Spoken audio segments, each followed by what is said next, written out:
फिर वो जंगल में आग शांत हो गई, तो जैसे वो माता से वो बच्चा जो अलग हो गया,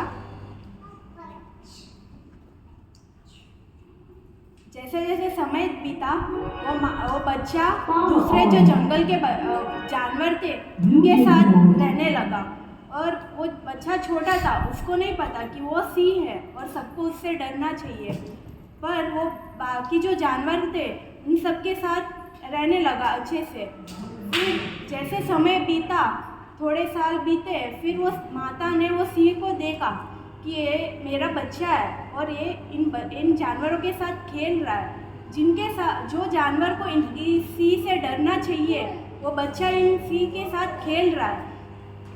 तो वो माता वो बच्चे को लेके एक नदी के किनारे लेके गई और उसको दिखाया कि तू एक सिंह है मेरी तरह, जैसे जंगल में सब लोग मुझसे डरते हैं वैसे तुझसे भी इन सब जानवरों को डरना चाहिए, पर ये सब जानवर तेरे साथ खेल रहे।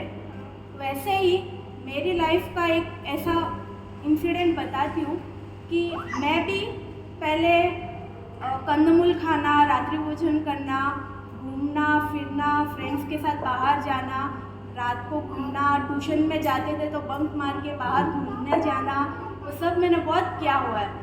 और आइसक्रीम, चॉकलेट्स, वो सब तो मेरी इतनी फेवरेट थी। लाइक चौमासा लग रहा है और पोल्यूशन आ रही है तो ऐसे मम्मी बोलती थी, मैं इतनी आइसक्रीम खाती थी पोल्यूशन के पहले कि 5 डेज़ पहले स्टार्ट होता था कि इतने अभी 8 दिन मेरे को आइसक्रीम खाने नहीं मिलेगा, तो मेरी मम्मी बोलती थी कि अभी तो आजीवन के लिए आइसक्रीम नहीं छोड़ रही है, अभी सिर्फ 8 दिन के लिए ही छोड़ रही है, इतनी आइसक्रीम क्यों खा रही है। तो उस टाइम मेरे को आइसक्रीम सब छोड़ना मुझे बहुत मुश्किल लग रहा था, पर जैसे जैसे टाइम गया फिर मेरे को भगवान के साथ एक कनेक्शन हुआ। लाइक ऐसे फील हुआ कि भगवान ऐसे बोल रहे हैं, तू वीर की वीरांगना है, तेरे को इस संसार में नहीं पड़ना है। ऐसे ऐसे भगवान के पास रोज़ ऐसे होता था कि मुझे भगवान के पास जाना है। 10th में हमारा इतना बिजी शेड्यूल होता था, tuitions, early morning tuition, evening tuition, फिर भी मेरे को ऐसे लगता था नहीं, मेरे को भगवान के पास जाना ही है। मैं पूजा, एक दिन भी ऐसे नहीं होता था मेरा पूजा छूटा है, बस मेरे को ऐसे होता था नहीं, मेरे को पूजा करनी ही है। ऐसे ऐसे 10th, थोड़ा कॉलेज भी पूरा हुआ, फिर घर पे ऐसे कभी कभी बोलती थी कि मुझे मासर के पास जाना है, पर मैं जहाँ रहती हूँ नरसापुर, वहाँ पे लाइक मैं डिग्री में आई, मतलब ग्रेजुएशन करने लगी, तभी फर्स्ट चौमासा आफ्टर 45 ईयर्स पहला चातुर्मास। और उसके पहले हमारा क्षेत्र ऐसा है कि वहाँ पे कोई साधु साध्वी नहीं आते, बहुत कम आते तो भी 2-3 दिन रुक के चले जाते, और साधु मार सब तो बहुत ही कम आते थे।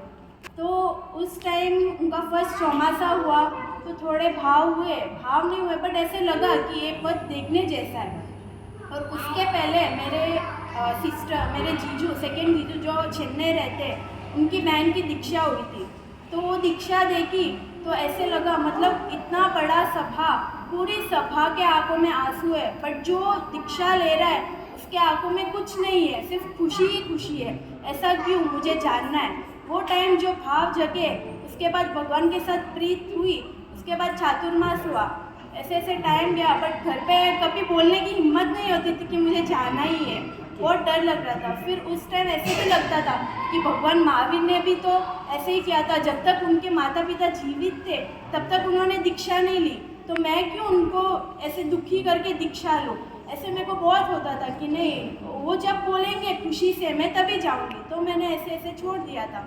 फिर ऐसे ऐसे टाइम गया, मेरा ग्रेजुएशन कंप्लीट हुआ, बहुत इच्छा थी MBA करने की, पर पापा बोले नहीं करना है अभी, मतलब उधर इतना स्टडीज़ का भी इतना नहीं था, तो बोले कि ऐसे कॉलेज में क्यों MBA करना है।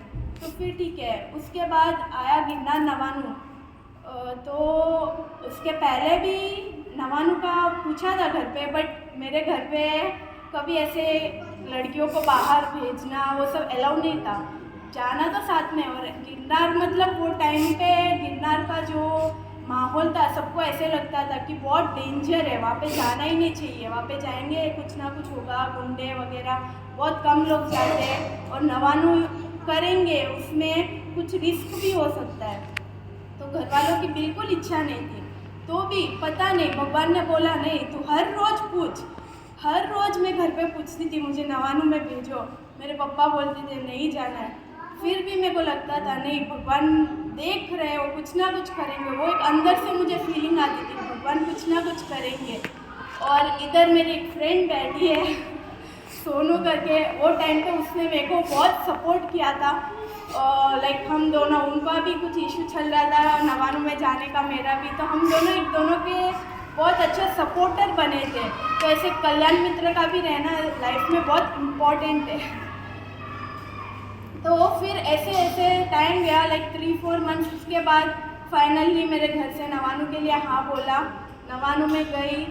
फिर वहाँ गई, भगवान से और ज़्यादा प्रीत हुई, नेमिनाथ भगवान। और साधु साध्वी का योग भी बहुत कम होता था।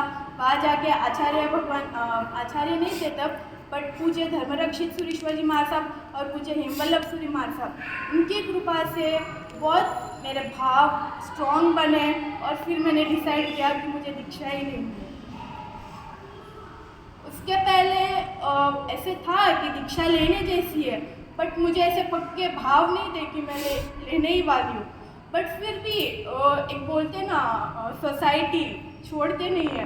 लाइक लड़की कंदमूल नहीं खा रही है, रात्रि भोजन नहीं कर रही है, तो ऐसे बोल देते हैं कि वो दीक्षा ले रही है। तो वो सोसाइटी की वजह से भी पेरेंट्स डरते थे कि अगर मैं अपनी बच्ची को महाराज साहब के पास भेज दूँ, ऑलरेडी लोग बोलते हैं कि वो दीक्षा लेने वाली है, और वहाँ पे जाके अगर उसको सेट नहीं हुआ तो इसका फ्यूचर क्या होगा। तो वो हिसाब से मेरे पेरेंट्स को एक डर रहता था कि मैं इसको कैसे भेजूँ। तो फिर भी नवानू में भेजा, भाव हुए, बहुत ट्राई किया घर वालों ने कि नहीं, संसार में संयम नहीं लेना है, बहुत कठिन है, उनको ऐसे लगता था।